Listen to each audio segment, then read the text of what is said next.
Hey guys, Jason here with the Word of the Wise. I want to continue on this just a little bit more because there's still a lot of interesting points you can make and see in these days of creation. And this is given by Moses, so this is passed down word of mouth. So you can't fully say how much time we don't know about. How about that? That's a better way of thinking of it.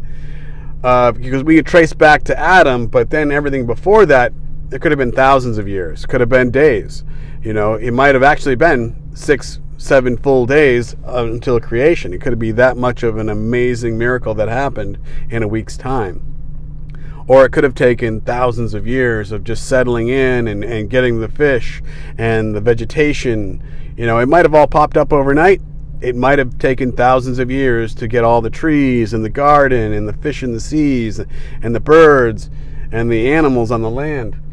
So trying to say that we fully understand what is happening here, I don't think we can. I don't think there's a way we can really fully see that. I don't even know if that's in the book of Enoch.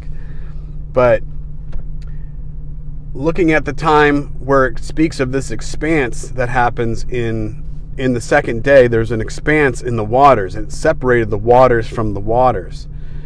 Now, looking at the flood of Noah, you can see that there was at least, it says 150 days the flood was on the earth, but if you go by the calendar from where he shuts him in is in the third month after the 40 days of rain.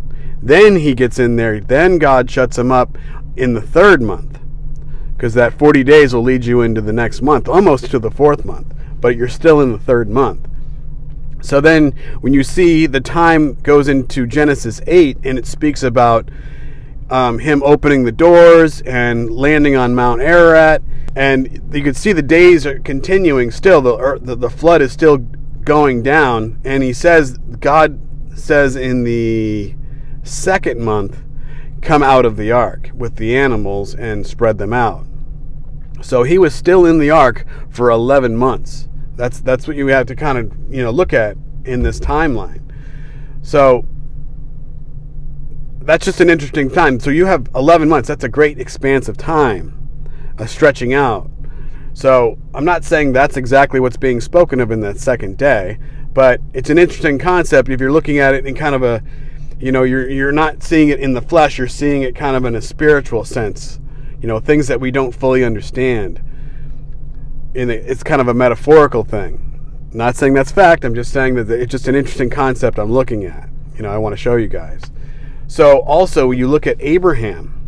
In the third day comes, that time of Abraham. He's just into the third day into the 2000s. He's in there, I think it's like 40 or 60 years past that time. So keep this straight. So then you could see, what was the promise given to Abraham? That his seed would go out and his children would be as in the stars in the heaven, innumerable. And what happens in the third day is the seed-bearing plants, one after another. So a good seed produces good fruit and goes on and produces more. So you can look at that in the sense where it's speaking of the time, in 1 Corinthians 15 here. I'll just show you guys the scriptures.